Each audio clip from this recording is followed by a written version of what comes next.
Hello everyone and welcome to another Malts and Meeples. So today we're going to be doing something a little bit different. We're going to be going back through my crowdfunding history. I have backed quite a number of games on Kickstarter and GameFound over the years. The first few were in 2015. Looks like so. Yeah, there are some... 2014. 2014 with the expected delivery of 2015. That is crazy to think that that is 8 years ago. Almost 8 years ago that I backed my first Kickstarter. But before that, I have a nice little flagon here tankard of Negroni.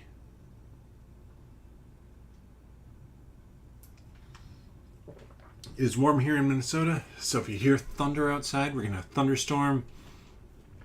I think it's like 75 outside. And yeah, we're going to have fun weather for the next week or so. But I did get grass seed down outside, which is nice. That's some of the reason why I have what I consider more of a summer drink in hand now.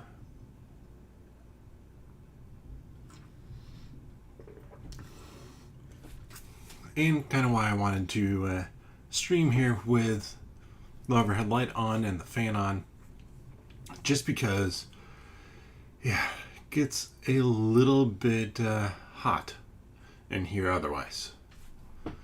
So, let's go down to the other monitor here.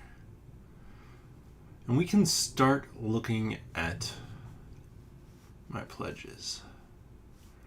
Let me find my mouse over here and scroll up a bit and start out with the first one I pledged so long ago. A 2 to 5 player semi-cooperative game. This is not really a semi-cooperative game. This is a competitive game where you are trying to be the first person to get your color of meeple. And yes, they are all fancy, nice meeples up off the planet that, is being destroyed.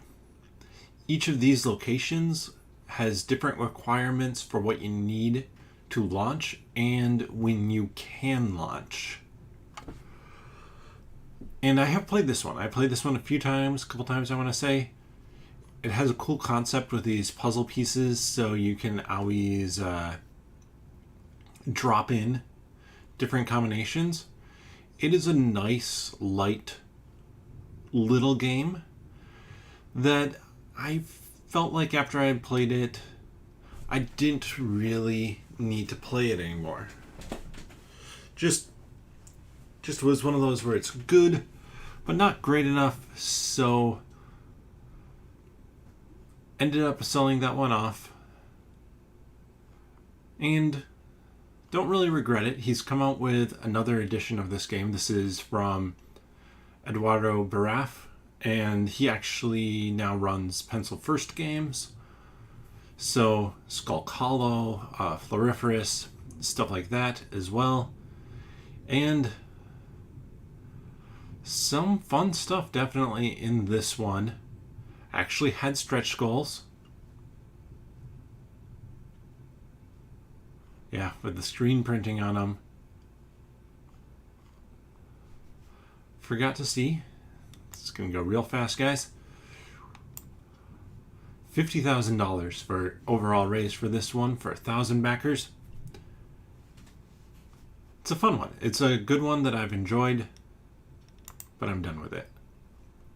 Next up, we have Bring Your Own Book. Almost 2,000 backers, $55,000. This is a game kind of like your standard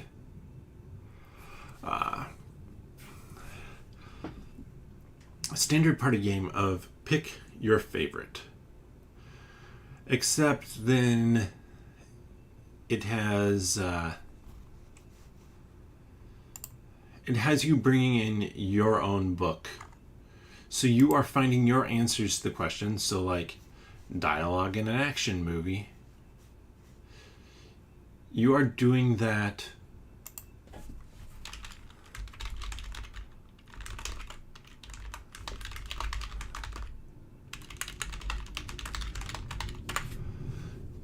you're going to be doing that sorry, message to send there, with the book that you brought in. The issue with that is not all books are created equal. In fact, there are a lot of them that are not at all created equal. And you end up with just, if you have a better book, you're going to be able to find better answers. If you're more familiar with your book, you're going to be able to find answers faster. And just turned out to be an just okay game. One that I got rid of pretty quickly after a play or two. This one is one that I keep on championing, that I very much enjoy. And actually is going to be leaving my collection. So this is another one of those party games where you are creating an answer for something. And this one's just more fun because you're writing it yourself. So there's not safe for work expansion. There was absolutely no need for that. You have your superpower, your unlimited supply, your dream job, or I forget what that fulfilled dream. And you get that, and then everybody creates a stipulation around that. So if you have the power of immortality, well, let's go with a different one. Let's go with retractable claws, but they only retract or extend at random. So some sort of something like that. Or the fulfilled dream of owning a jetpack. However, the rockets point up, so you have to always fly backwards. That sort of thing. And then the person who picks it, or who's picked their topic, picks which one they like best. It's a fun idea. It works well. I've played it enough times now that I'm fine with it. It's a good one to move on from at this point in time, but not a bad project. Not a bad project.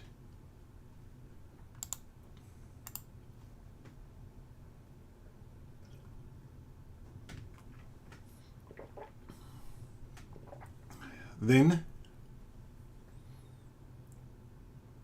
we have Lost Woods. Lost Woods by Poppy Jasper Games. I don't know if they still exist or if they've done more projects. I know they did, let's see, 3 created. I know they did Nomi.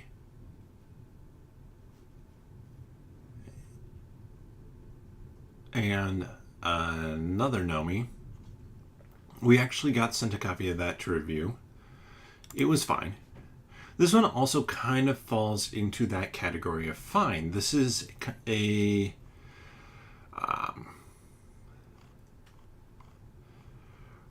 basically a point and click adventure, or more like a text-based adventure where you're going around this. You come across monsters, you fight them, you're rolling different dice depending on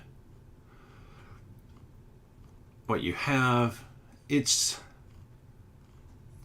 a very simplistic game that feels like a lot of other games. It doesn't feel like it's that unique. It just tends to give me a little bit of nostalgia with what it does. It's like Carcassonne with action. I would disagree with that. It's a little bit like, it's not even like Carcassonne because you put it next to you.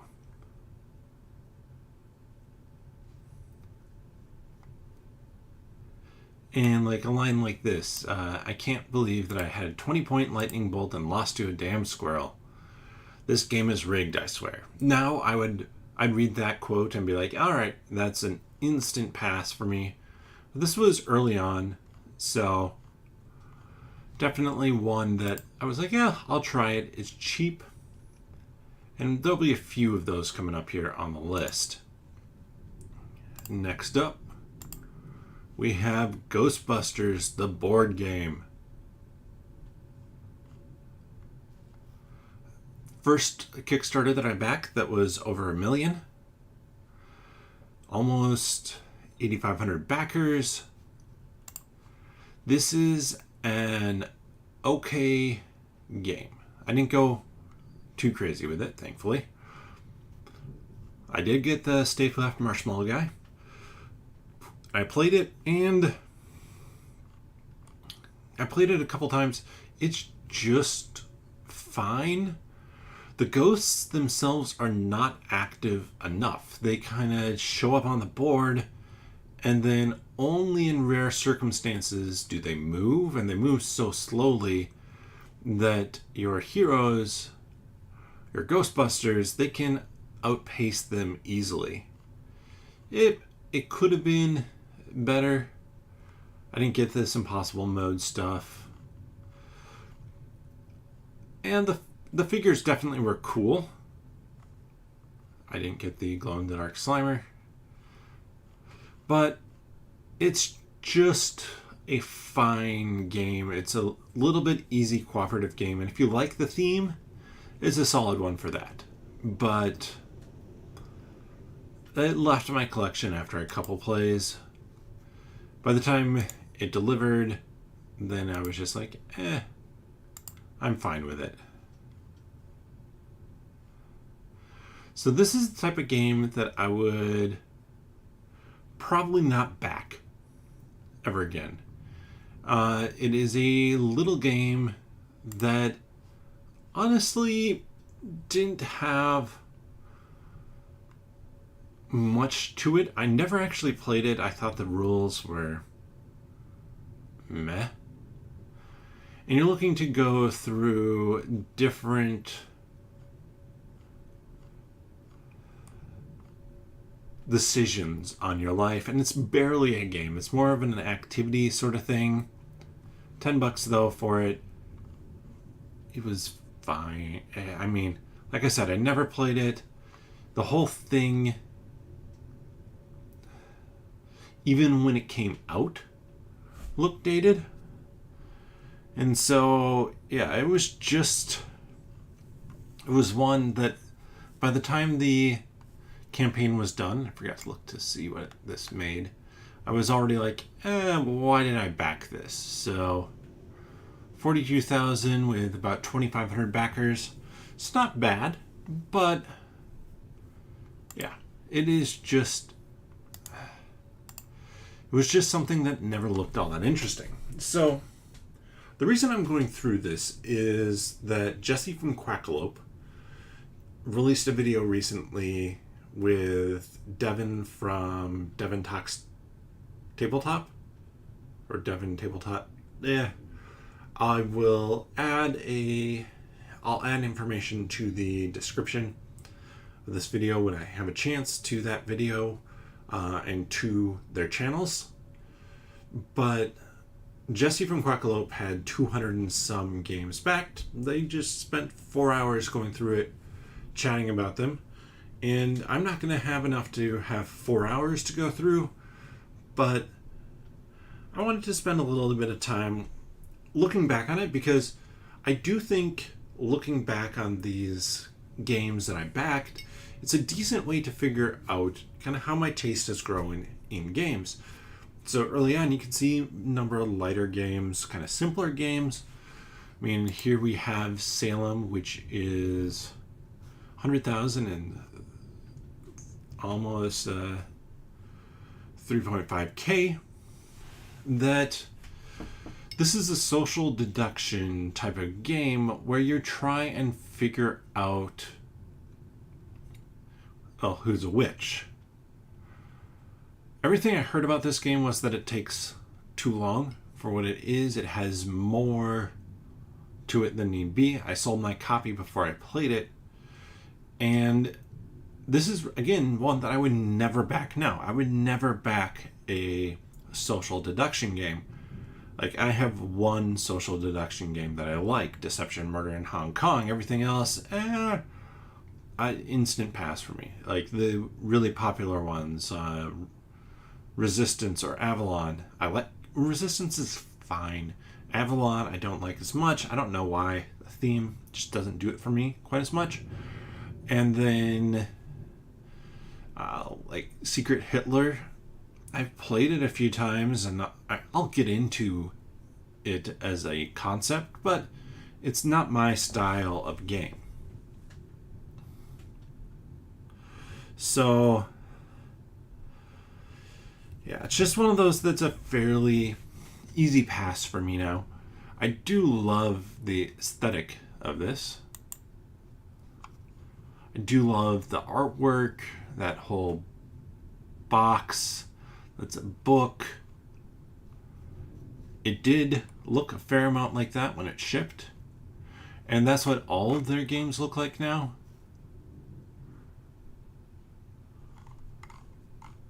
And you can see that this was the time before pledge managers, free shipping or $12 shipping outside of the US. And these guys have definitely brought more games. It says only 4. I thought they had done more, but maybe they transitioned their stuff into another one, or maybe it is just these with Tortuga and Deadwood and Bristol. None of the rest of them interest me that much. They were all felt like fairly similar types of games. So another pencil first one. This one had 627 or 57 backers and 26,000. I was one of them. I not that long ago got rid of this game. I held on to it for a while because I was like, oh, I should play this. But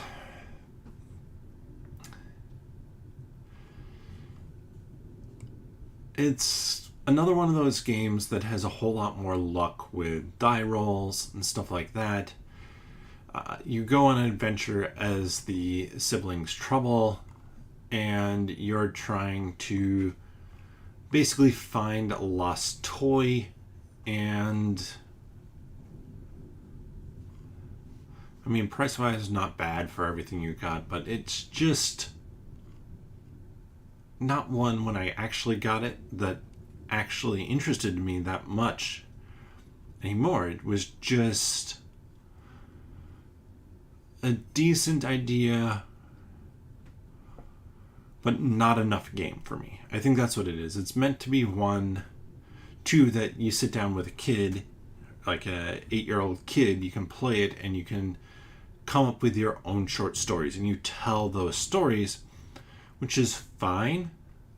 And stuff like Large Rats, again, really good artwork. Like, the production value on anything from Pencil First Games is really good, but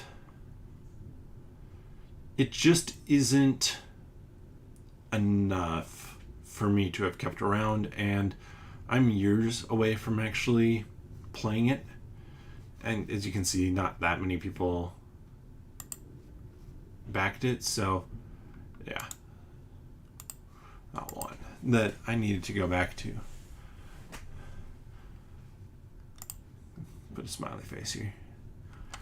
So basically bringing back MST3K here, Mystery Science Theater 3000. It was fine. It was good. Fun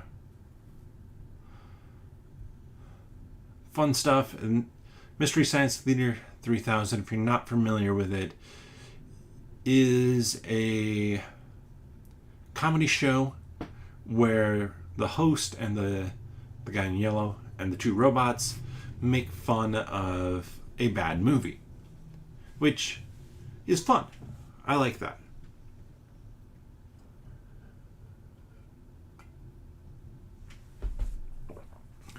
I realized the issue was that too many of the movies just took too long to watch, but they did really well. Almost 5.8 million with 48,000 backers. This is something very popular, and I think they even came back again, and I didn't go too high on it, just a little backing level, so thank you basically for it.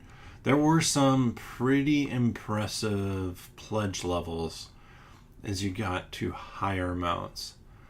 Just looking at these pages, you can tell that they're old. There's so few graphics on this.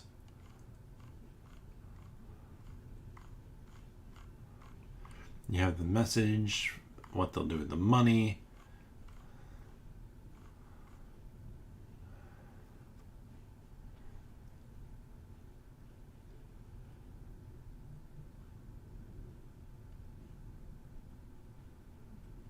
Yeah.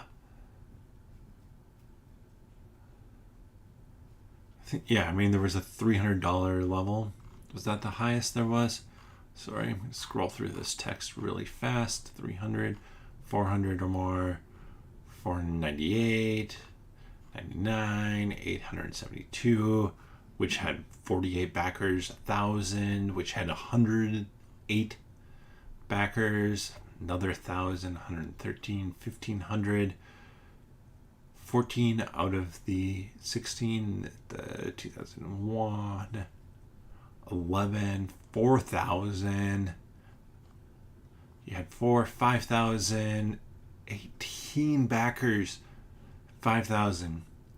None for this one.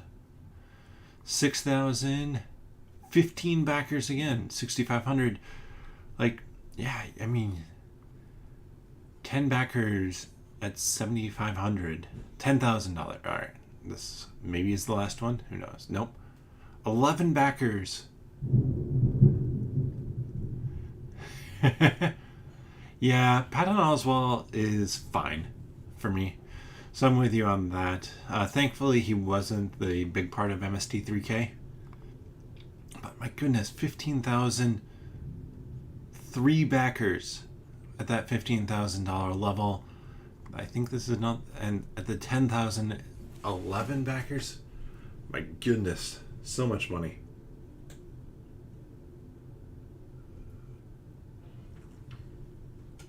Yeah, MST3K is one of those things that I can watch every now and again, but not that often.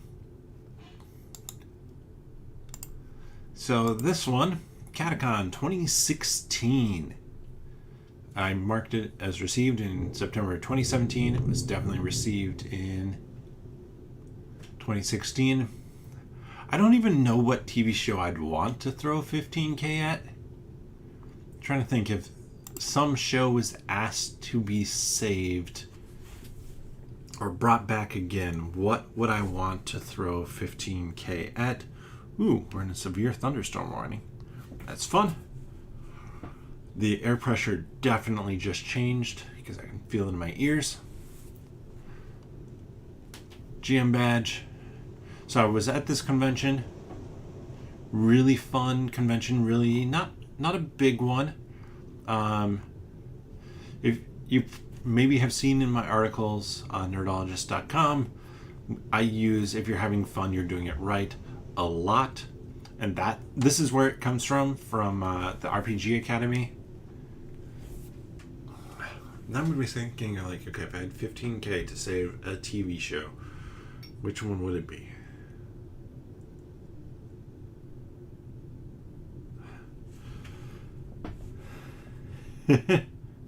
Earth 2. I mean, I can't say Futurama because that keeps on coming back. Can't say Red Dwarf because that keeps on coming back.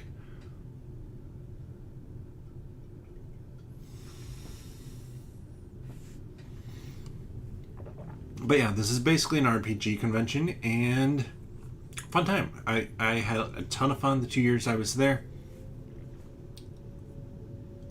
Ooh.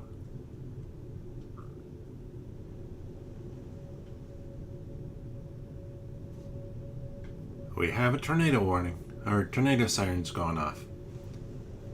Let me check Twitter.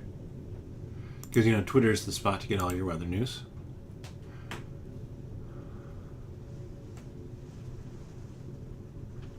Ooh. Yeah, we have strong winds coming in. I'm going to keep going now because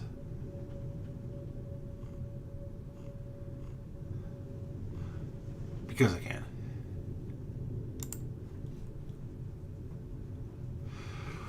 But yeah, this one, it's a fun convention. I was there a couple years, have helped support them a few more years, and yeah, a really fun one to go to.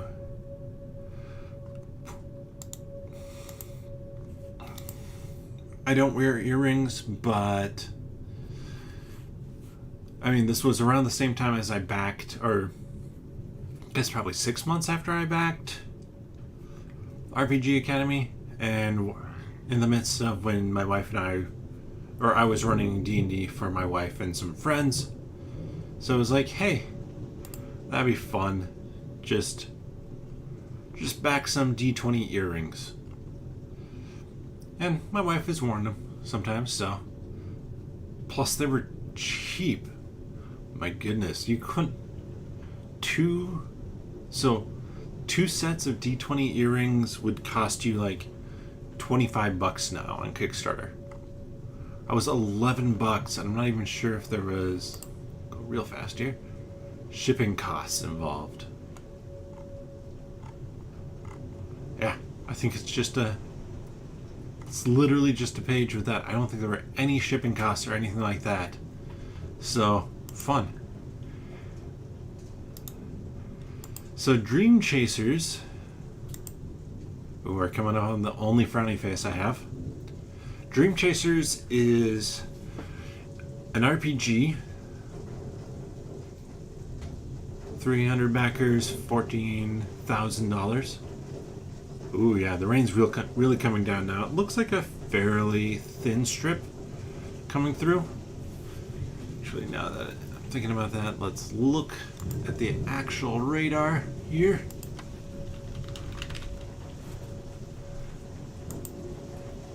Congrats, everybody. You get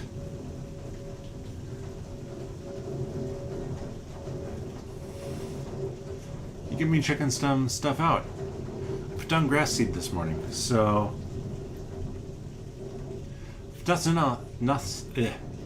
if nothing else, grass is getting watered right now. Come on, pull that up.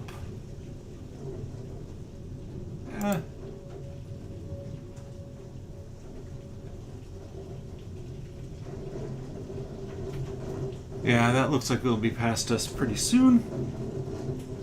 But there's a really strong, front edge of the band of stuff coming through. So this is I have played this RPG. I had it in my collection for a little bit, and I did end up selling it after playing it at Catacon the following year, so 2018. But this is a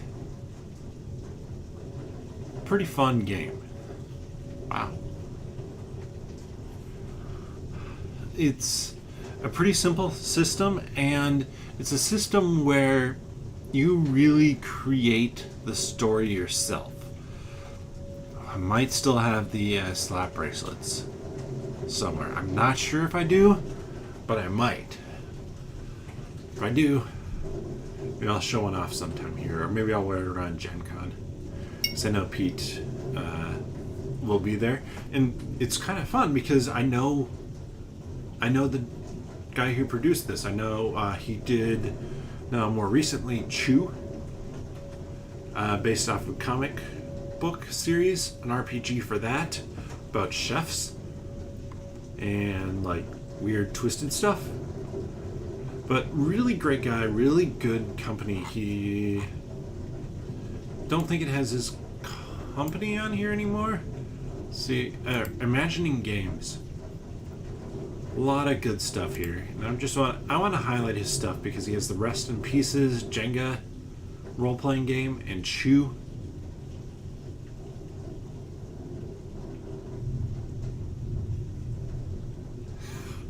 There were slap bracelets in Dinosaur Island. I want those. So now, this is the latest one I don't have funded, and 630 backers, $30,000. The issue is this guy, Jim McClure, and honestly,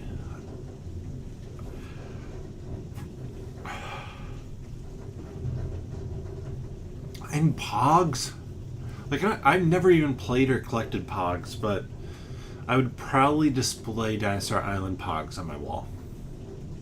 But Satanic Panic is basically an RPG about the fictionalized real world events around kind of the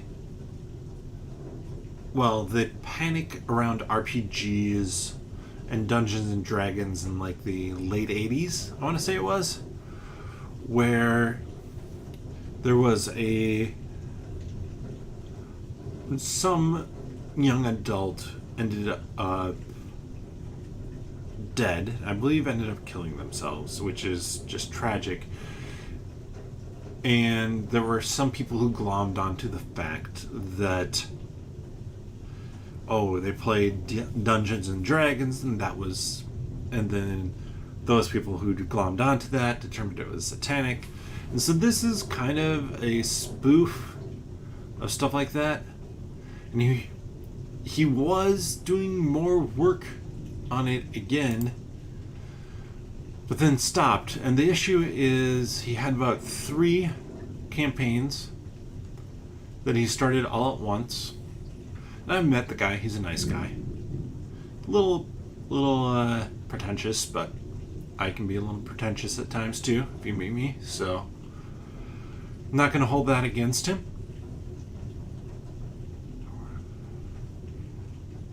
But it basically was taking forever. He was in the insurance industry when, like, when Houston was hit with the hurricane. And so he was dealing with that from the insurance side of things, and it kind of fell off the map. And he kind of fell off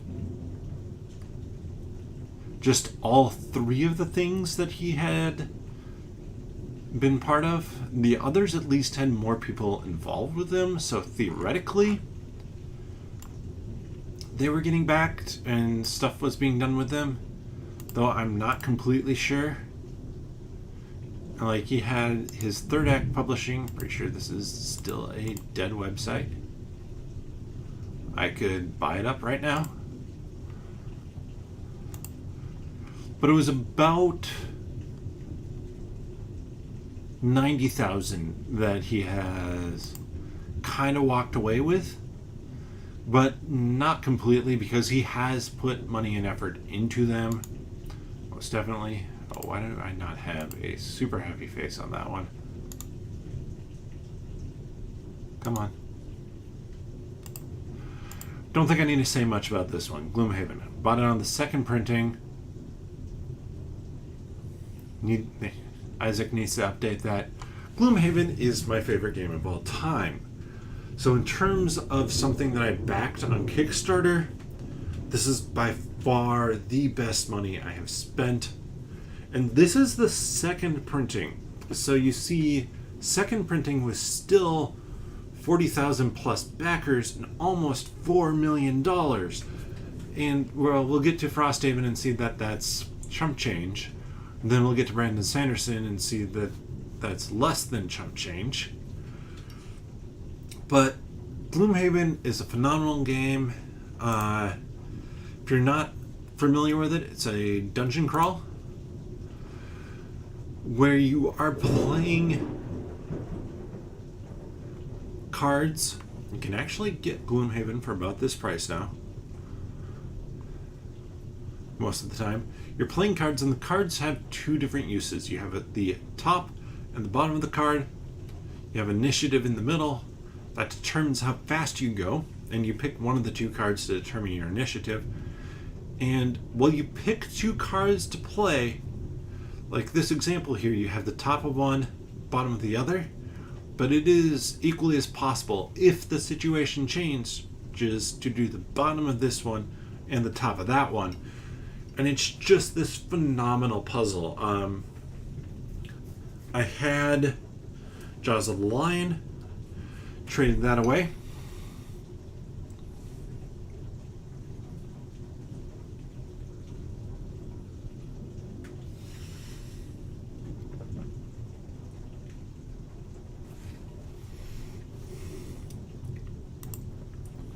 Sorry. Wife messaged me about the storm.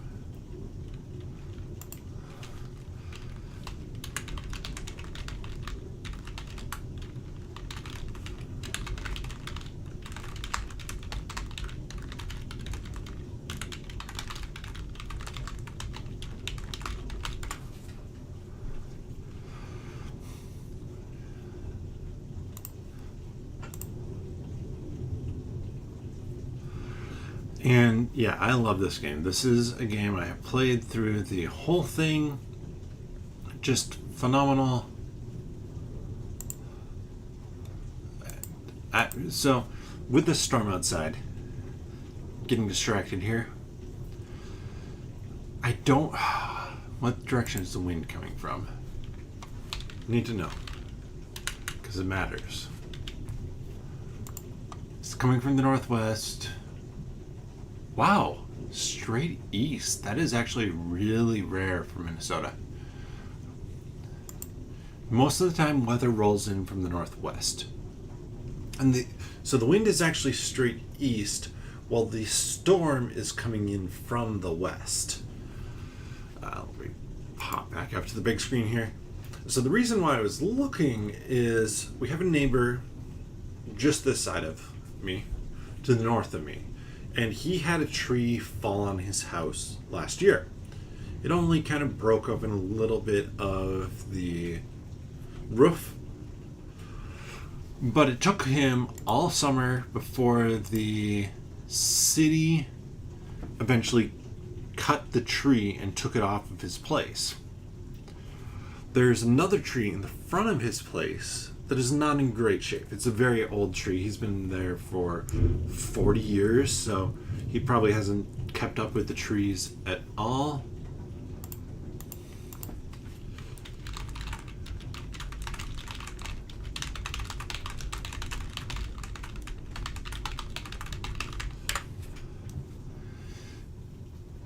And if it's coming from the west or the northwest,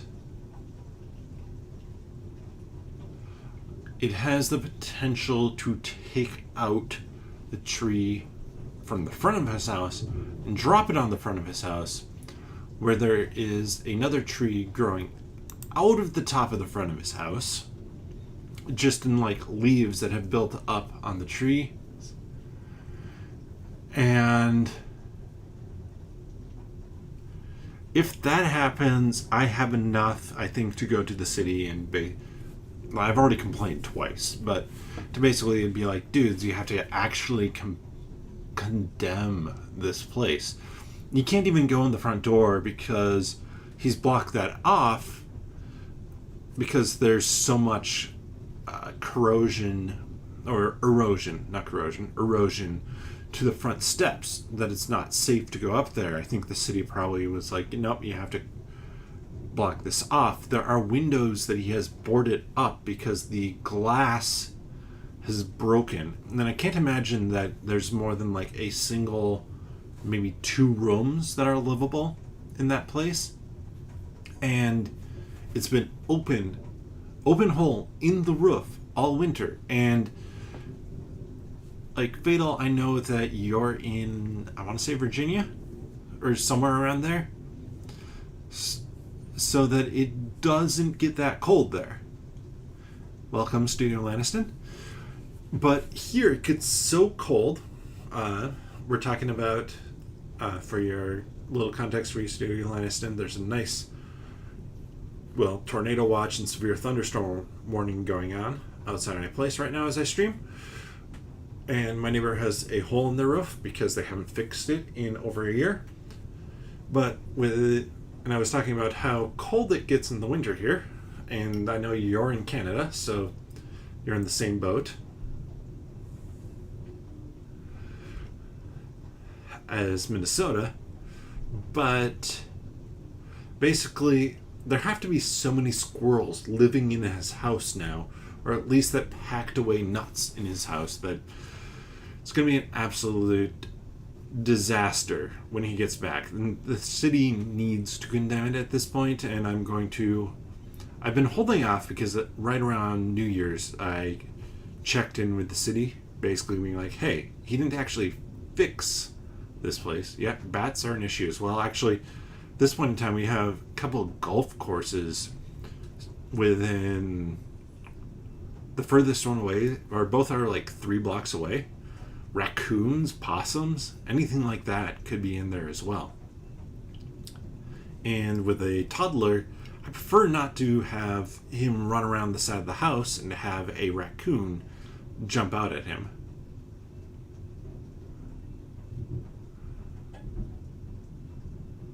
Oh, fatal. Like, I hate heights. And like, that's one of my bigger fears is heights. I just do not like them. But in terms of things that absolutely wig me out is super frozen cold metal. Oh, literally, like, I feel the tension of that. Just, frozen cold metal, that just kills me. National Weather Service. Tornado warning for Minnesota. Not even localized anymore. Alright, let's go back to crowdfunding though. Gloomhaven. Said enough about that. Love it. Favorite game of all time. I'll gush on and on about that. Why am I not using that? So, real quick on this one. Catacon RPG convention. You can see better this time, almost, or just over $1,100.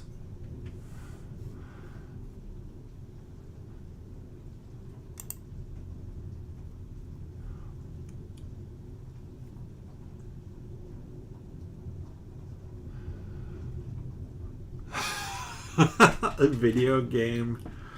Oh, that's unfortunate, Fatal.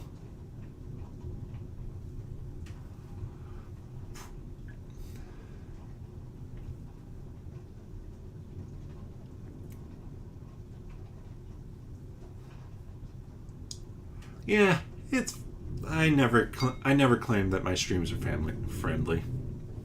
I try not to actively swear on them, but I promise nothing about the chat. And yes, Studio Lanniston, I have been through, I think it was a tornado here in the Twin Cities 7-8 years ago. No, more than that, 10 years ago, probably. Maybe, let's see, 10 to 12. And I didn't have like a terribly small car. I can't have a terribly small car because those are just uncomfortable to drive. But there was a tornado that came through, and I had the morbid curiosity with, like, I could hear everything coming through. I could hear that kind of freight train sound that they say coming through. I had that curiosity to be like, oh, I should go into the bedroom that I had at the apartment, which had a giant glass window, to watch it. And then I made the smart decision and didn't. But the car that I had, again, It wasn't as big a car as I have now, but that had moved, the back end, trunk end, had moved inches, or not inches, like a foot and a half. And people who have, or who had smaller cars on my block, like those were perpendicular to the curb. The cars were light enough that they had just rotated on the engine end. It was ridiculous. So yeah, we have a few more of these coming up. Gaming convention. This is, I think, the last year I went to it. Really fun though. Not big. So if you want to play RPGs and love them, this is a really good convention to go to at Catacon. Highly recommend. This one I got, and the main thing I've used is this dice tray here. 1,000 backers, $76,000. This is a nice, a really nice, actually, RPG binder that has character sheets and everything in that. So let's just go back up to the top. Sorry for the speed I'm scrolling, because I can show off everything right here. So you have these rubber bands, basically, that denote status effects. I'm pretty sure I do not have those rubber bands anymore. But this is the piece de resistance.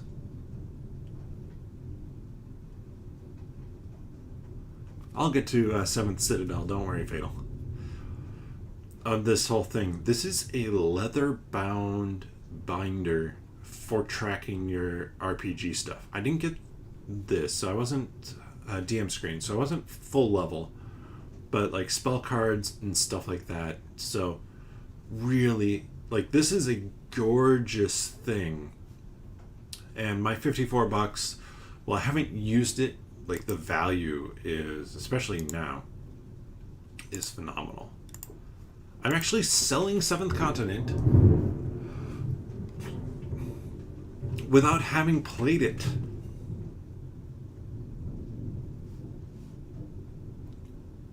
The RPG thing, Fatal? No, I've had that one, the RPG thing for a while. 7th Continent I've had for a while.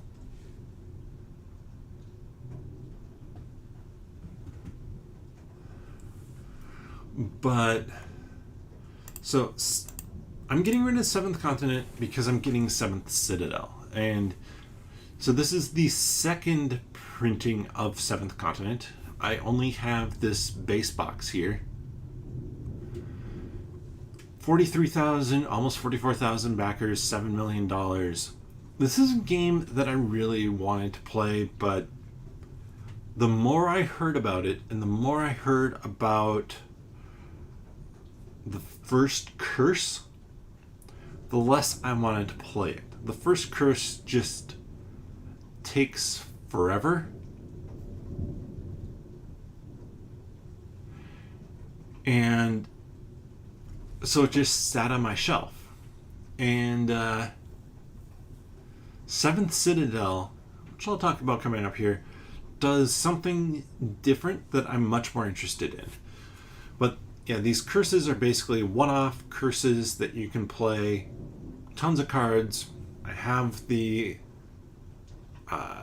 it's not expansion, it's the fixed cards, because some of them were slightly different color. It's really one that I should have played. I probably would have loved it, but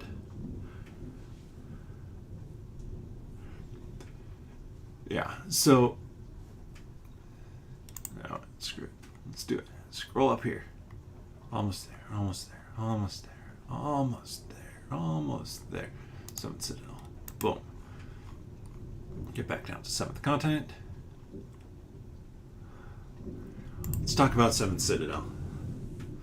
So 7th Citadel gives you, I think, more story. Oh, lame. It's not in dollars. Then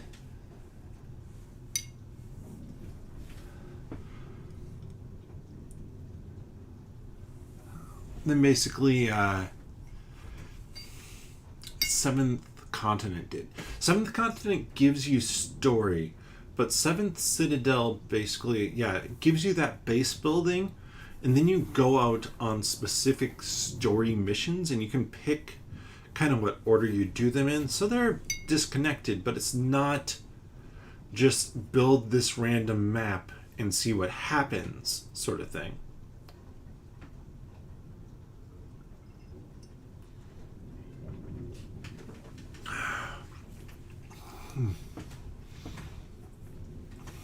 And yeah, 7th Citadel,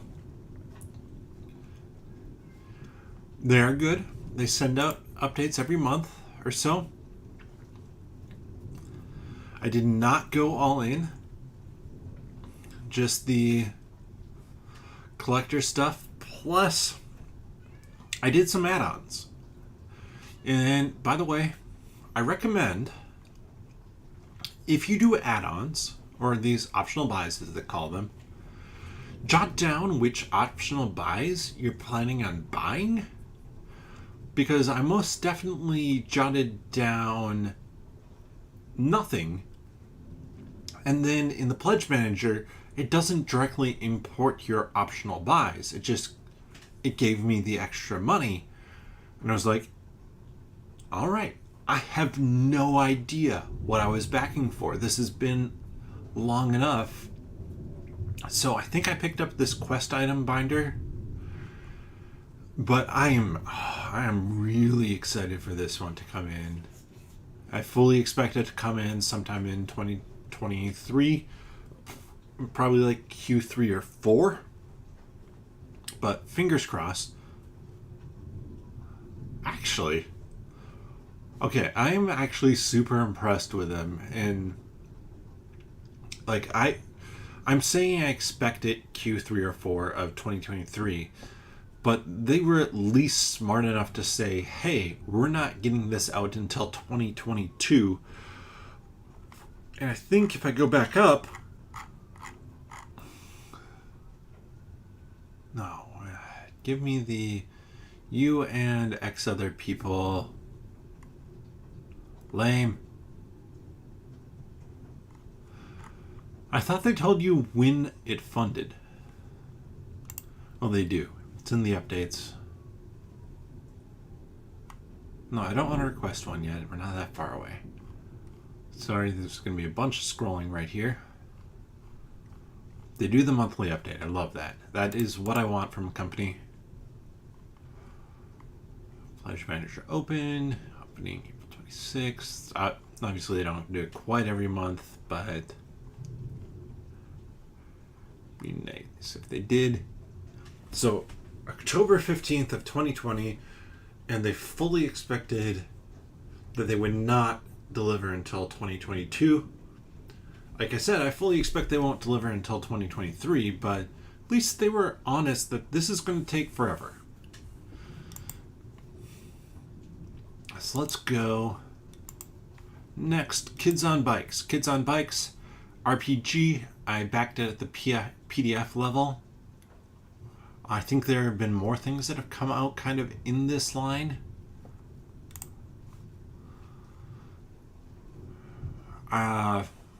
Never played it. I still have the PDF.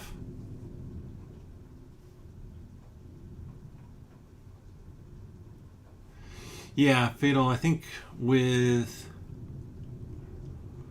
7th Continent, or not 7th Continent, 7th Citadel, it was a situation where it was, so you could add the money for those add-ons in there, but there wasn't a pledge level that was like, oh my goodness, I need to grab this because it has the few things.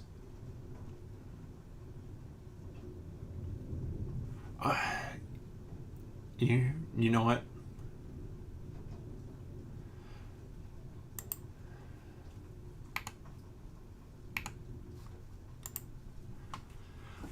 I always forget that scroll wheel works, because it's not actually, it's not actually,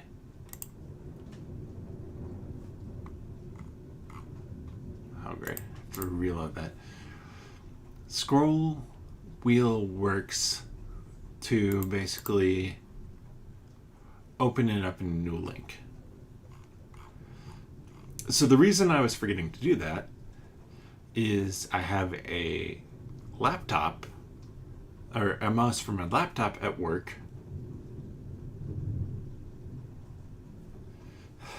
that you can do that, but it also tilts side to side. And if you tilt it to the right, it sends it forward a page, assuming you've been to a page forward. If you tilt it to the left at all, it sends it back.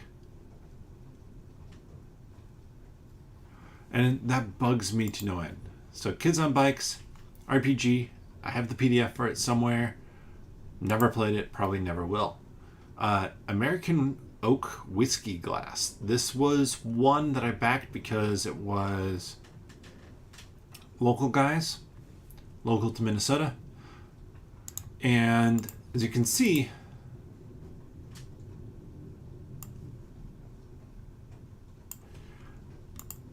it's under dispute, but that didn't actually stop them from sending out anything. So, like, the dispute happened really late, and stuff was already sent out at that point. So I have a couple of whiskey glasses that I definitely would need to reseal, but made out of oak. So if you seal them with like beeswax, it actually get pretty good whiskey flavor from that. Dice Tower. Actually curious, what did I back? I backed the... Well, somewhere in my email I have some Gloomhaven scenarios that I'll never play. But this was basically just to support the Dice Tower. Love what they do. Watch so many of their videos. Even have a racer with Fatal in their Shoots and Marbles League. So check out Dr. Gloryhog there. And at this point in time, I'm going to give my traditional plug for... Wow. Gloryhound channel. Really good channel. Love their stuff. Dr. Gloryhog is co-host on that. Join him there. I know that, I know Studio Lanniston and Fatal Paper Cut from there. Wonderful guys. Wonderful cast of characters with Gloryhound and Dr. Gloryhog. Also, join their Discord, because in all fairness, I'm never going to set up Discord, and I'm on theirs constantly. Great stuff. So this is a audio drama podcast. I don't actually know if it ever funded, but they reached out to me. So from Minneapolis, from where I'm from, they reached out to me to be like, hey, promote us. Can you promote us a little bit? And I was like, okay, give me some info about what you're doing. So they gave me a little clip and a little description. I think that they produced the whole thing. Hey, here we go. Another Catacon. This time I did not go. We did not go in 2018 because, well, let's see. Catacon was, what were the dates that year? November 9th through 11th, and kid was born November 26th. So, obvious reasons why I did not go in 2018.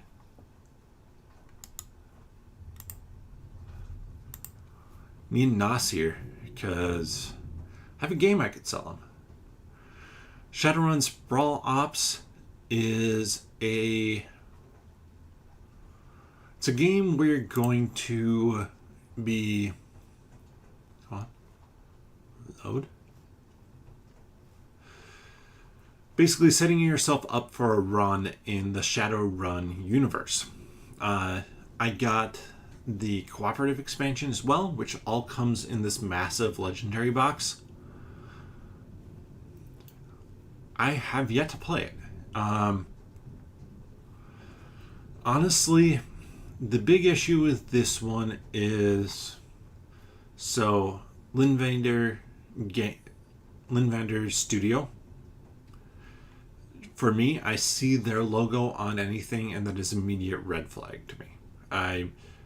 And honestly, I don't think it was all their fault, but how the members of Linvander Studio handled it when stuff went poorly was not great. I mean, I might be drinking Negroni during this video, but I'm not drinking during a video that you put out for an update to explain why things are messed up. Yes, they are the company doing the Divinity board game, which is actually some of the reason I didn't back it, because Divinity Original Sin is a video game that, I mean, I need to play, actually, but more of it, but it's pretty fun with what I have played of it. But yeah, eventually somebody, I think from Catalyst Game Labs or somebody, I don't even know if it was somebody who was maybe just kind of connected to the board game industry. They were the ones who basically finished out fulfilling everything and making it work.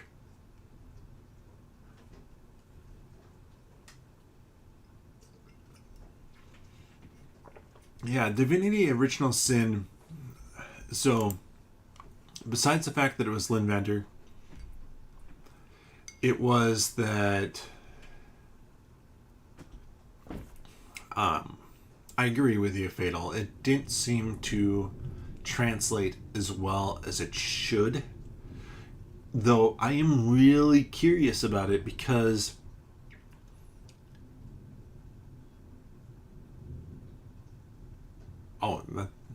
that's Fun Studio, that nobody knows what Studio is, and that nobody knows what it's going to end up being because it's been revamped. I do remember hearing about that, but didn't they tout some element where it was like, okay, you play through this, but this some of the story or some of the decisions, some of the branching is handled by an app or a website or something like that? So as more and more players play it and make decisions on stuff, that then directs the focus of the whole campaign? Something like that. Yeah, I remember a circular board for that as well. So, now we're to a game that has definitely stuck in my collection. I absolutely love it. Hanamakoji. Amazing two-player tug-of-war game where you are... Come on.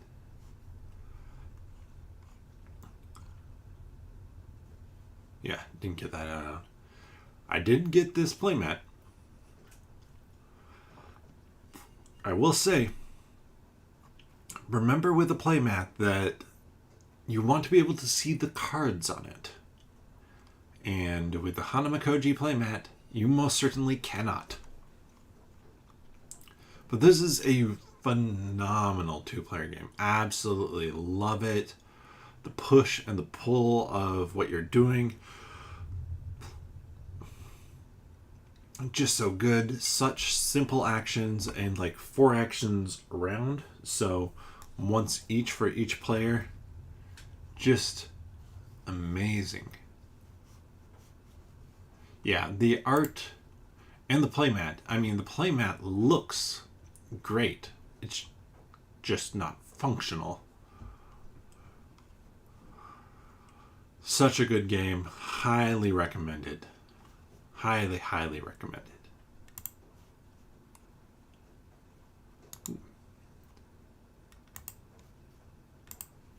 So now we have Skulk Hollow. This one actually is on my to-sell pile because it's another 2-player game. Asymmetric. Each player doing different things. One person is the Foxen, and they are trying to take down the Guardian. The other person is the Guardian, and they have their old board. Yeah, there is Mall Peak that I think just finished funding.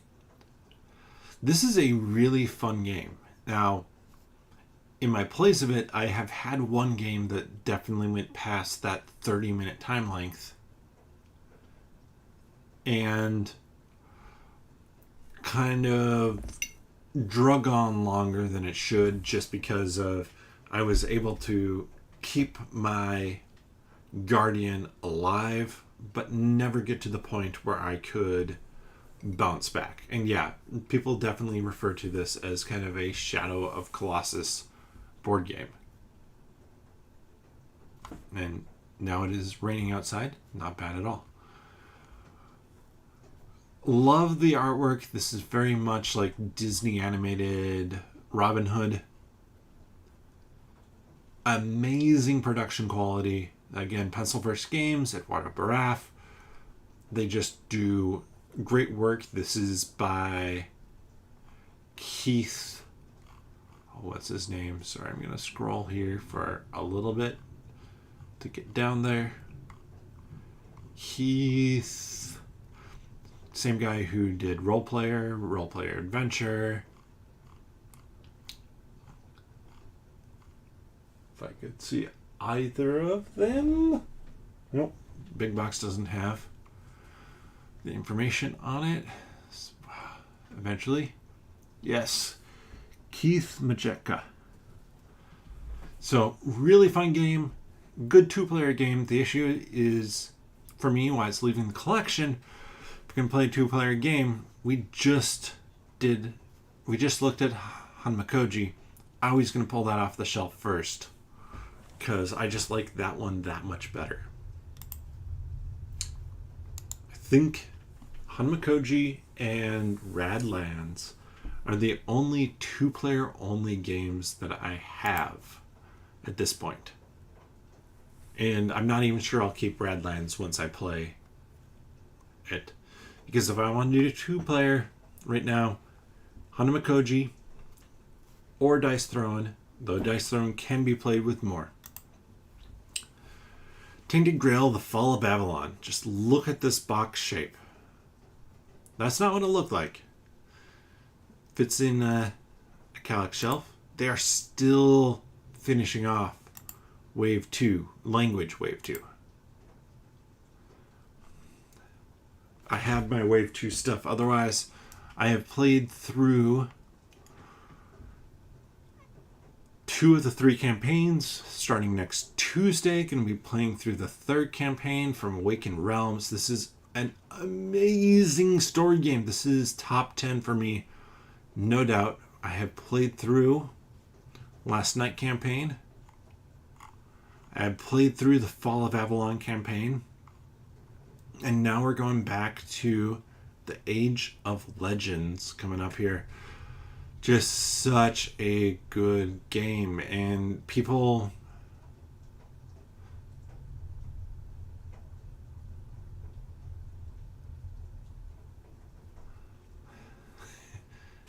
You didn't get... Oh, I guess, yeah, Fatal, you bought it after the fact. Sorry. Distracted from what I was going to say. But you only bought it so you'd only get Wave 2.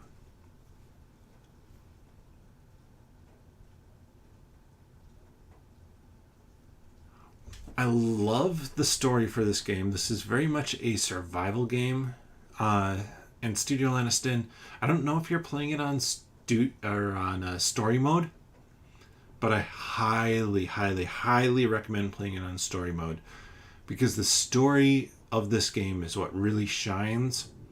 There's a heavy survival element that is very challenging if you're, especially for the first few chapters, if you are playing on normal mode. But such a good game, such a great experience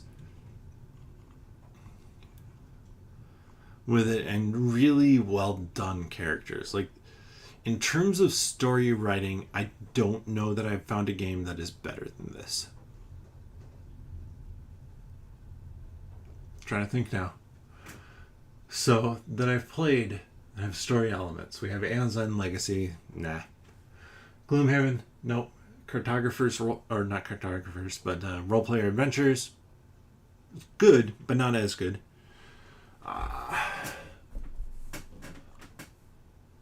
What else? Legacy of Dragonholt. It's not that good. Choose Your Own Adventure. House of Danger is fun, but not that good in a different way. Like, that is trying to be something very specific there, and it works really, really well. Pandemic Legacy 1 and 2.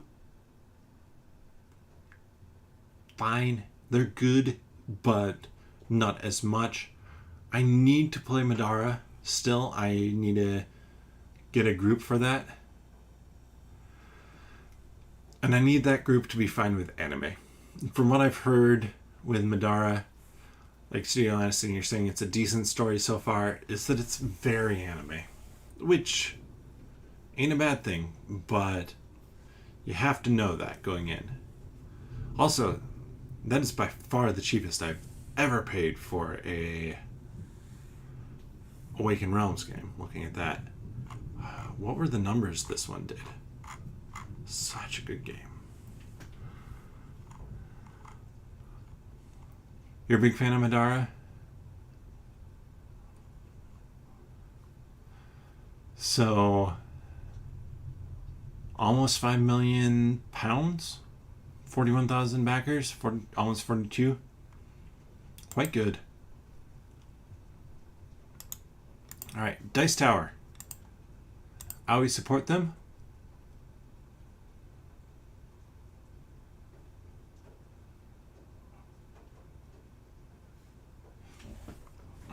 Really like their content. This one, I got a stuffed panda. See if I can find the stuffed panda because it's cool. It's also when they started doing plushies.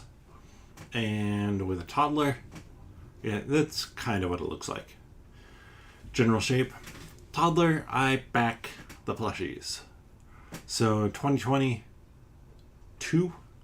Yeah, 2022 Kickstarter was the most recent. I did back a promo card set. And then in the pledge manager, I added the plushie.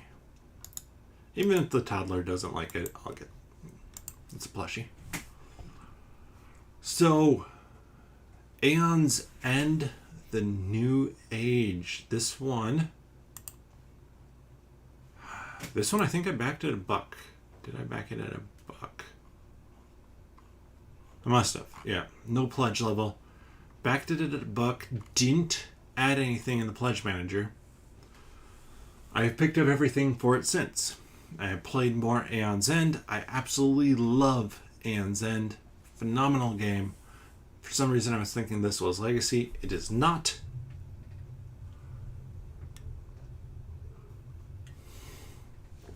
But really great game. Love it. I haven't actually played any of the New Age content.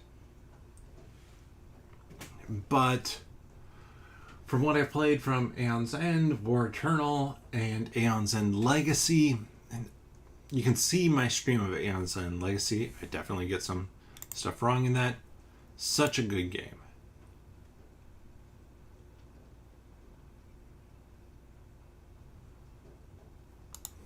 Oh, keep on doing that.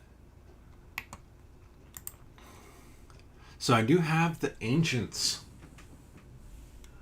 I have every small box expansion for Aeon's End. Some of them harder to find than others. So, Shadows of Kilforth. I think talking about this because it's a solo game. This is one that I believe Fatal. You and I both found out about it through the Rolling Solo YouTube channel, if I remember correctly. So this is a sequel to Gloom of Kilforth by Tristan Hall, Hall or Nothing Productions, Hall or Nothing Games. I think it's Productions. But this is going to be a game where you take a hero, you go around And you basically recruit people to help you, get items, things like that, while the world starts to crumble, and then eventually you fight the big bad guy. And yeah, I was considering it as well, but I didn't back it because this is a game I still have in my collection. It's not going anywhere because I love the artwork. I love that it's a fantasy theme where it's Eastern.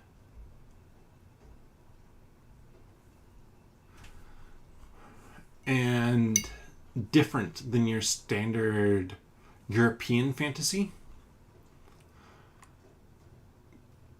With just gorgeous artwork. Like an Oni that looks like that. Great. And yeah. So, speaking of what I have set up on my table, I actually don't have anything right now. But I have games set aside for a tabletop sale coming up here this weekend.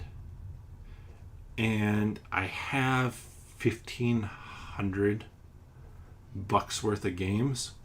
And then I probably have that I'm looking potentially to sell another $500 worth of SNES and NES, so Nintendo and Super Nintendo.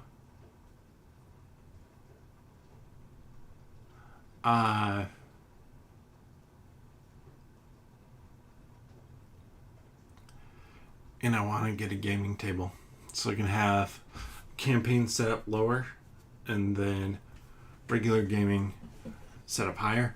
So is this dude like the Sleeping Gods guy? I think that Tristan Hall is like Ryan Lockett in that he does most of the stuff himself.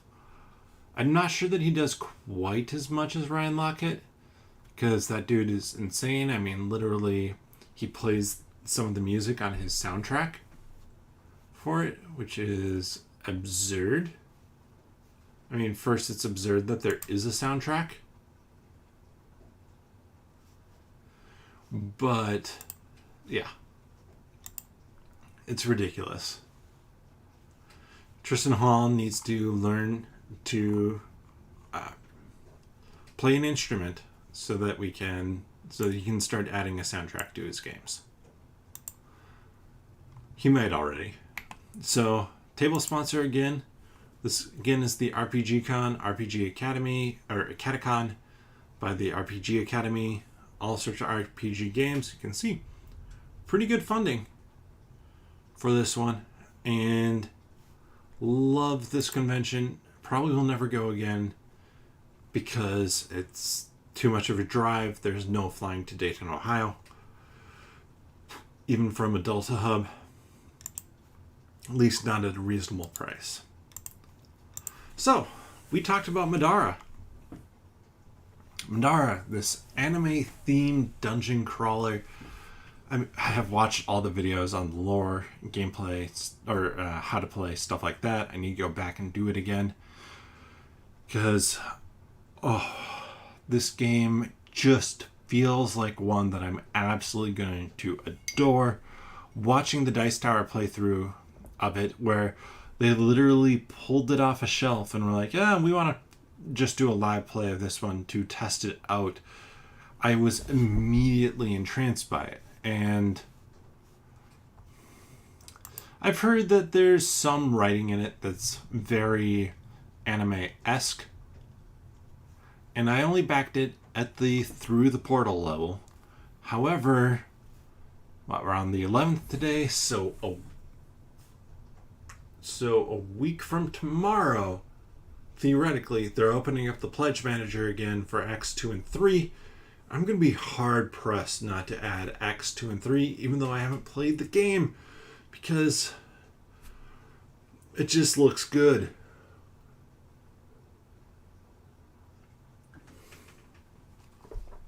I love the artwork in this.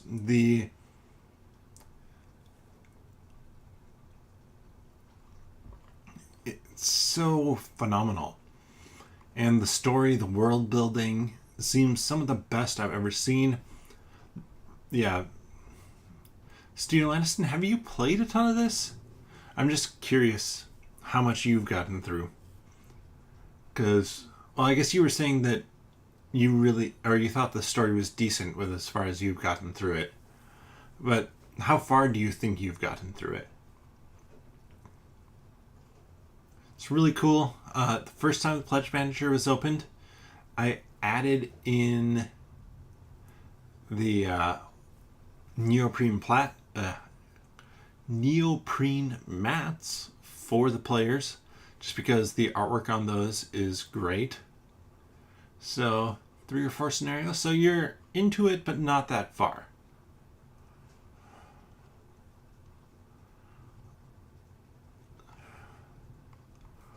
This is so stopping on this image just because this is such weird artwork.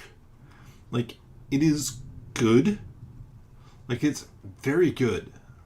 Very anime, very manga style artwork. But goodness gracious, like, this is Robert Liefeld levels of what the heck are you doing with their legs? Because, like, that last one right here, the blondie, I don't know what's going on with her left leg.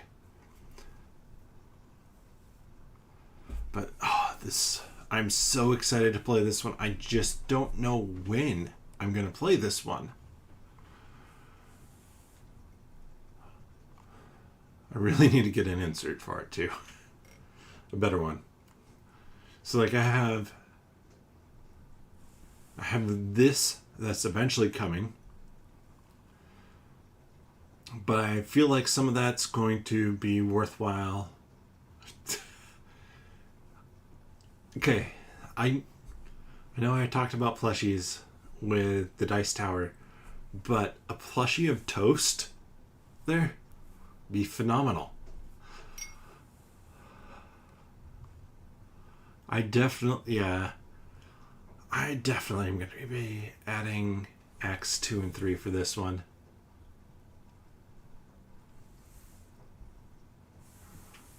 Smash TV. I'm not familiar with Smash TV.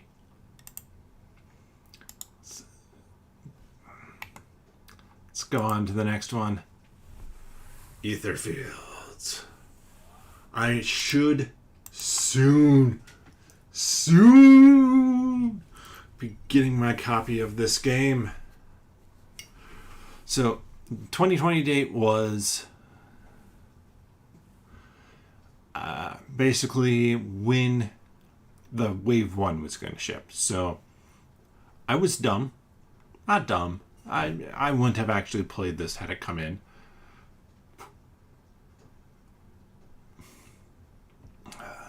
But this is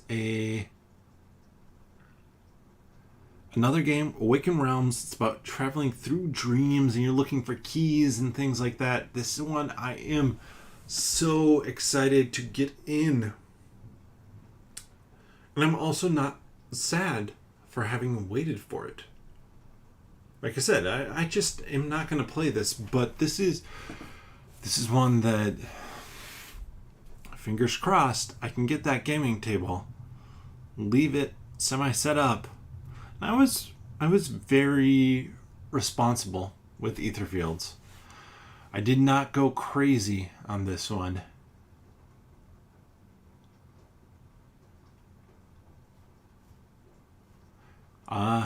Good to know about the rulebook, Steve Lanniston. Good to know about that, but yeah. Because you get this, which I've heard this board here, or at least the playmat of the board, is garbage. You almost have to cut it up because you want all the cards going the same way. Then there's this campaign. There's the Happy campaign. So I think I'm getting She-Wolf, Lucid Dream. So much stuff. Yeah, you did cut yours up. That is phenomenal / hilarious. That is, I mean, I feel like with Awakened Realms, there's always one or so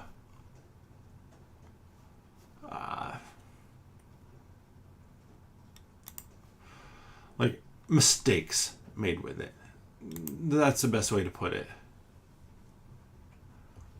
And thinking about the board apparently was the one for this time, but I'm really excited for this one because there's a deck building element to the game too.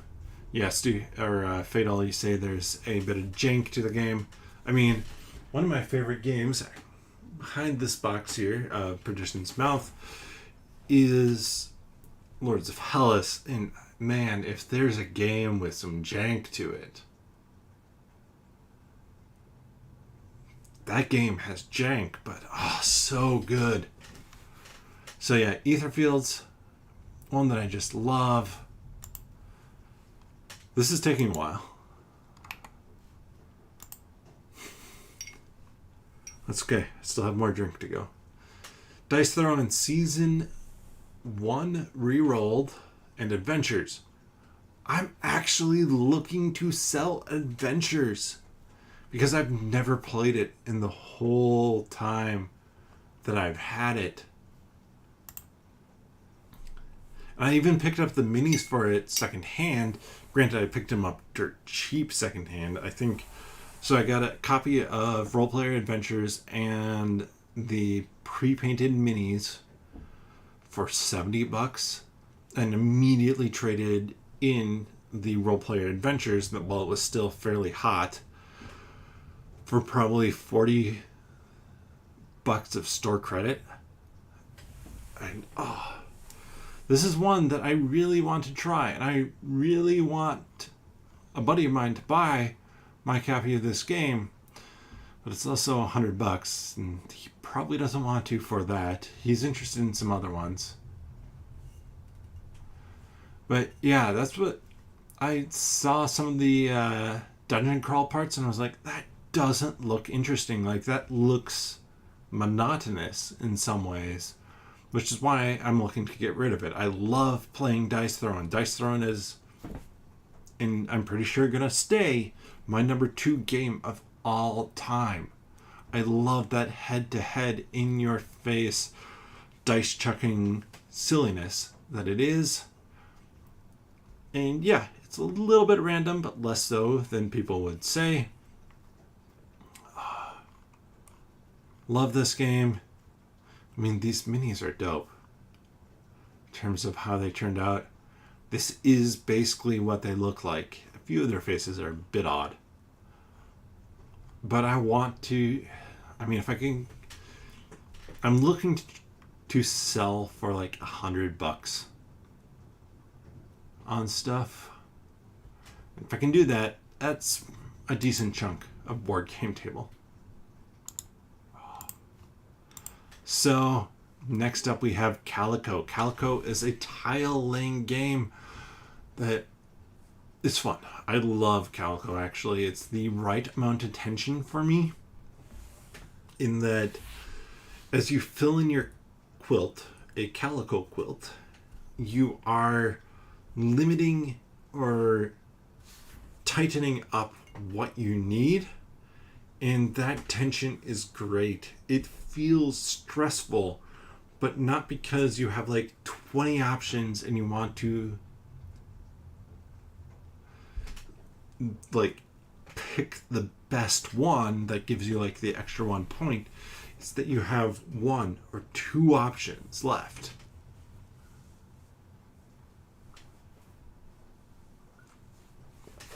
Really good game. This is one that I actually picked up because I thought my wife would like it. She was doing a quilting class around the time when I backed it, or had just finished one up.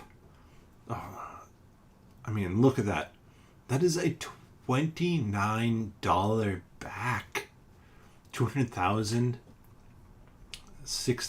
Like, Calico is a $40 game. The quality that they put out that I got from the Kickstarter is easily 40, maybe $50. Especially like right now. Such a fun game, and it's one that I love too because you have to think about, okay, can I get colors adjacent to each other? If you do, you get buttons, those are points. Can you get patterns adjacent to each other? Well, if you do, that attracts a cat, you get points.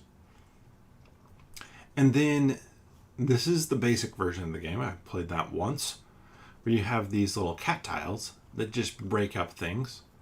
But most of the time you're playing with them with specific scoring objectives on them.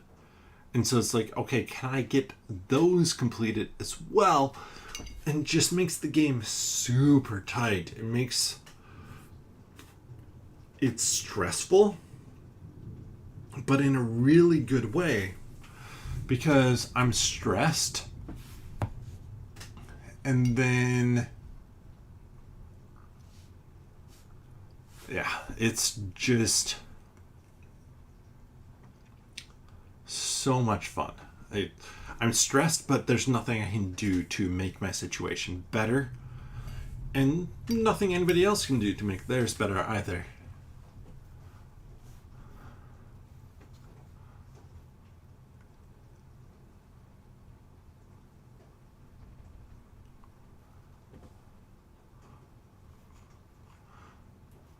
This is not, though, the cat game that tells you to put the cat in the box. So we're going to pop up now to Oathsworn. And that was one of the last big games that I backed before the pandemic. And they have actually done a phenomenal job of telling us what is coming up. It is on ships right now. They recently opened the pledge manager again because they had to collect extra money based off of the pledge you had to get it that last little bit of the way to you. So fingers crossed, by end of June, early July, I'm going to have this in my hand. This is a super story-driven game. Update 65, please read. So good. And the dude sits down and chats openly with Jesse from Quackalope about it. Really worthwhile watching the video. That, and there's a Dice Tower video with Robert Geislinger and I want to say it's Nate something from Pandasaurus Games talking about everything going on shipping wise. But yeah, Stephen Larson, I agree. This is going to be a game that is an event when it lands, and I think it is going to blow people's minds. So right here, I believe it says 200k words. I believe that is over doubled. I want to say that's close to 400k words for it. I don't have the full 120 minis. I didn't get all the minis for it. Well, Fatal, if you move to Minnesota, I'll play it with you. But the game has two different pieces to it. It has this story kind of map that you go through, interact with people, things like that, eventually leading you to a boss battle.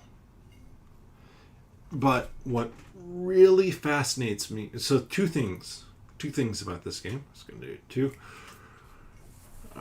is that one, there's a cooldown track for your cards. So you play something phenomenal, it cools down slower. More turns before you get it back.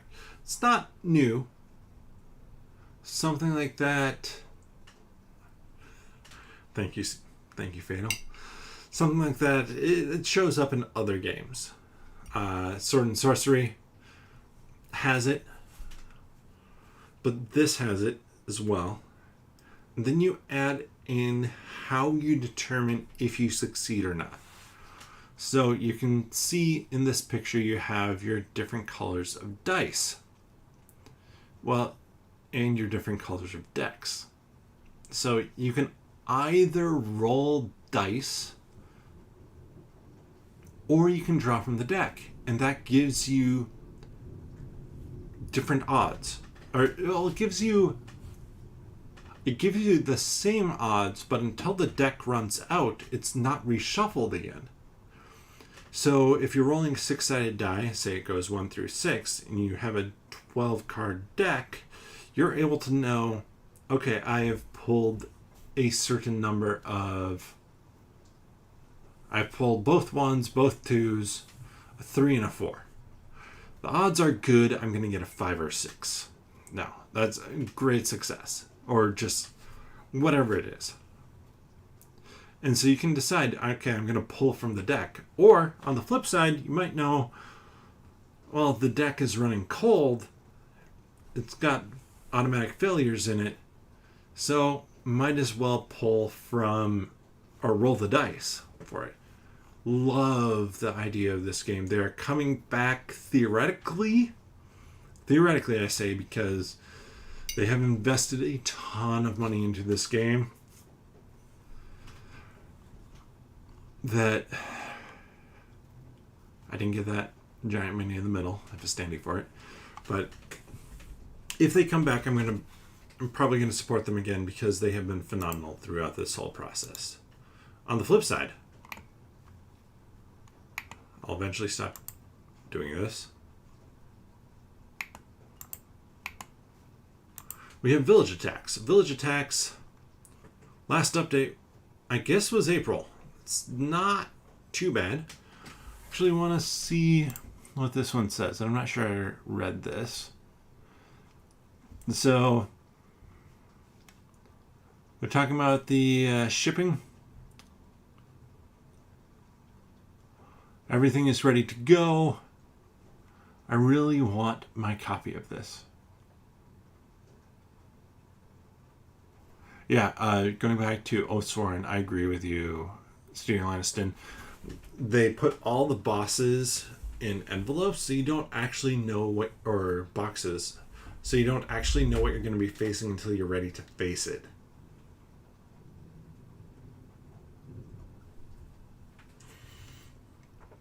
But yeah, on the flip side, we have Village Attack, and there is just not enough with it. So, Everrain should be delivered before, well, yeah, by that June timeline.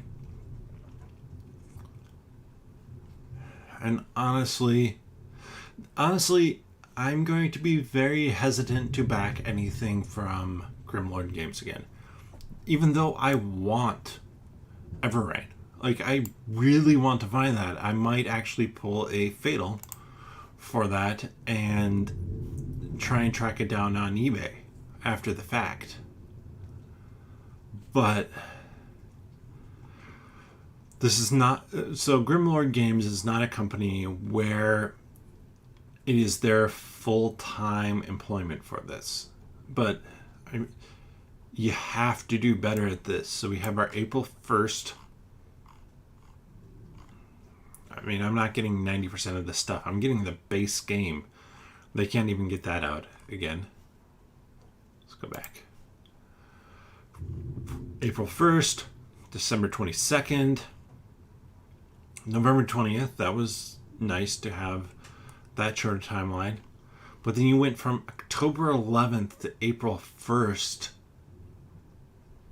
It's just not acceptable for me as an investor in their game.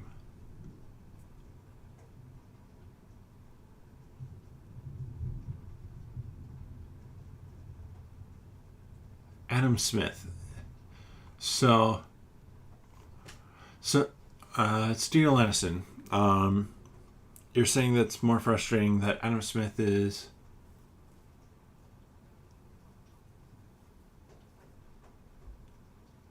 Sorry, so the reason why my brain is in a fuzz right now, besides the fact that I've had a large Negroni to drink, is that Adam Smith is also the Rolling Solo guy. So does Grimlord Games have an Adam Smith as well, who is answering all those questions? Or is it the Rolling Solo guy who definitely has some connections with Grimlord Games, at least covering their stuff, I believe. But yeah, it's really disappointing to not have anything. And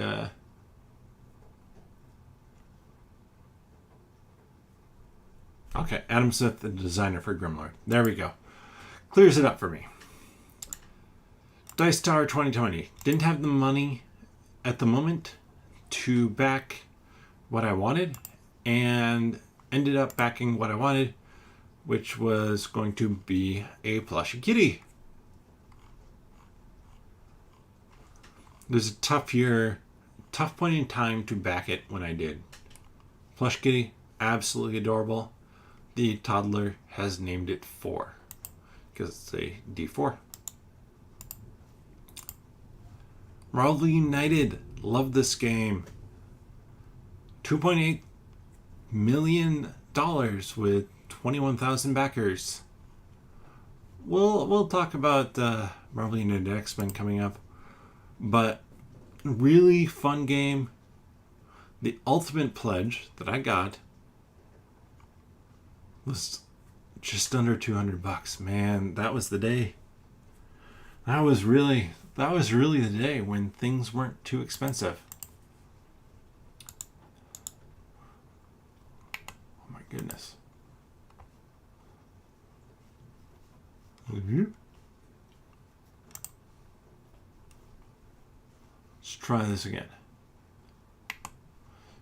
Storm Thunder. So this is Lazy Squire Games. Their other game. Sorry. I'm going to try and do this the right way. Other game, Wild Ascent. Well, and there's Partition. I don't know what that was. It was canceled. Wild Ascent is kind of a hunting sort of game. Storm Thunder is a campaign game with deck building in it. I don't know how it worked. It's still waiting to be delivered.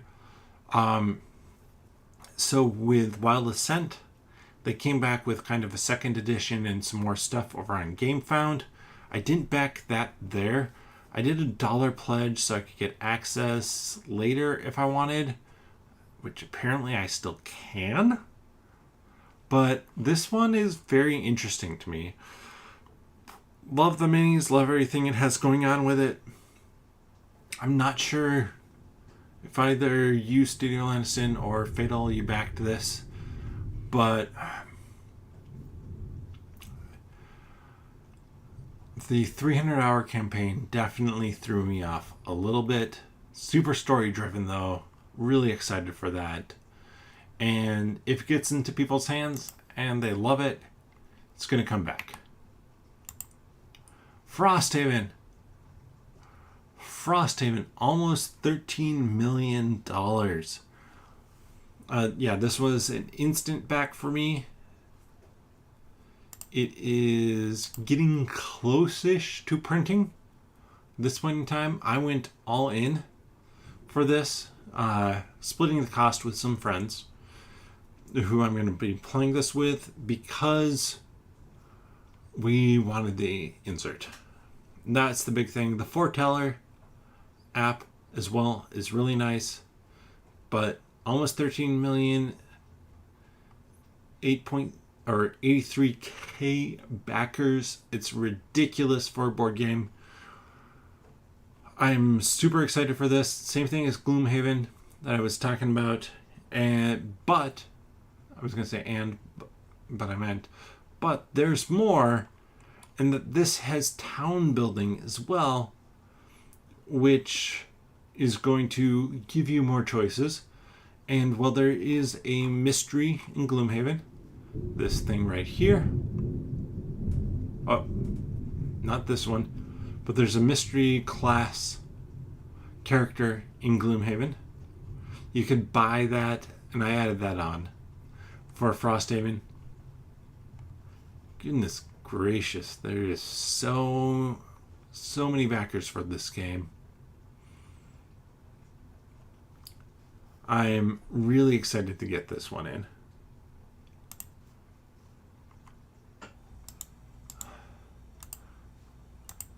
Hell, the Last Saga from Mythic Games.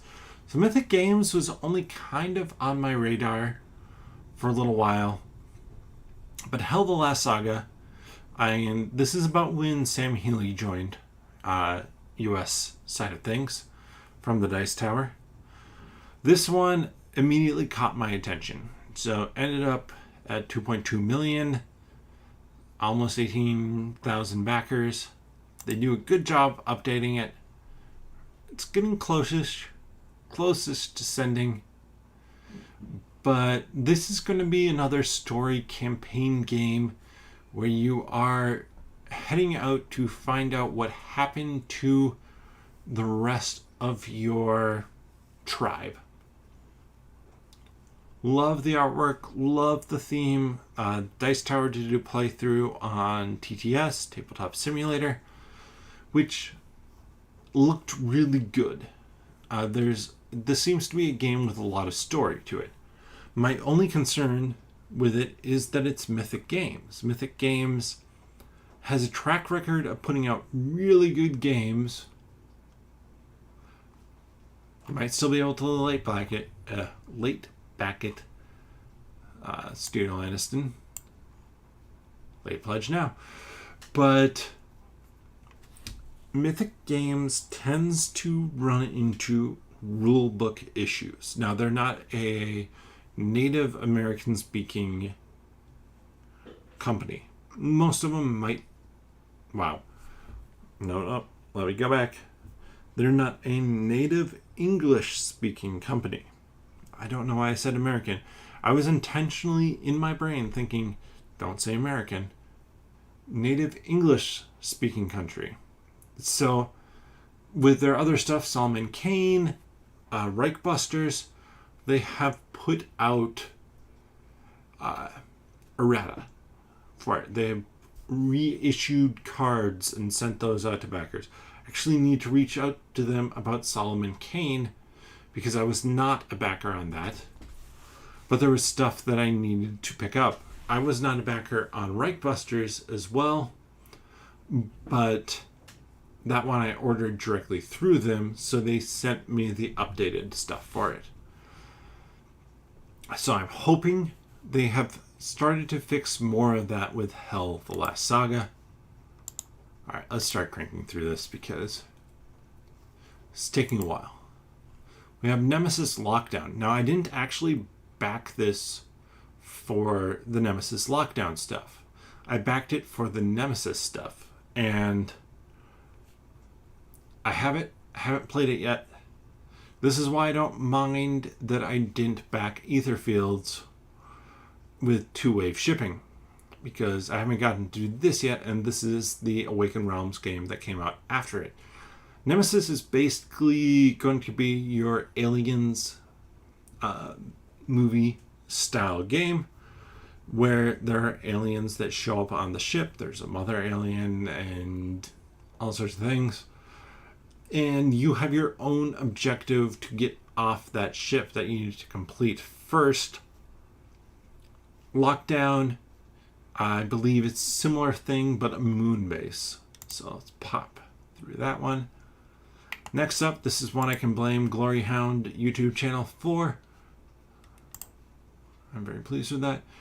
We have the Night Cage. The Night Cage is a horror style board game, but in a abstract kind of package where you are going through a labyrinth. Let's see if we can find it. With your candle, crawling through a labyrinth, looking for a key to then be able to get everybody to a portal to get off the board. Really well done. This one I have. Ton of fun.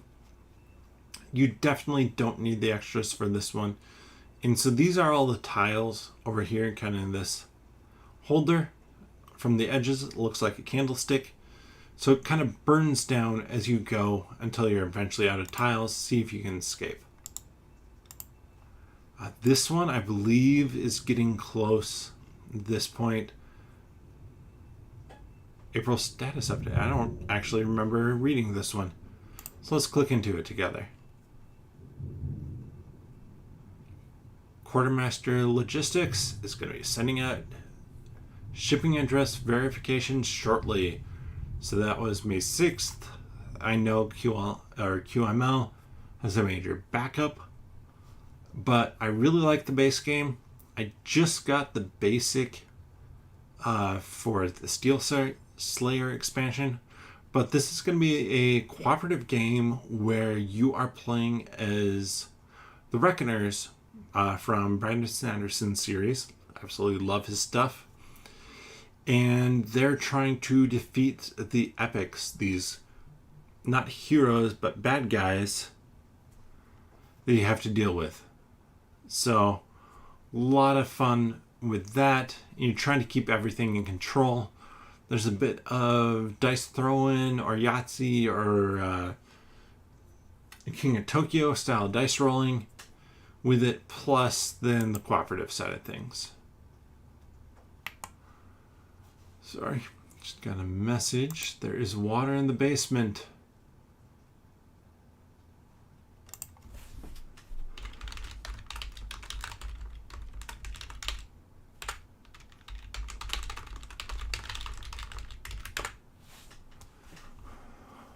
Which, in all fairness, makes some level of sense because it poured really heavily down here. Here we have Crash Octopus. Crash Octopus from Iton Games is going to be a flicking game where you flick a cube, I believe it is.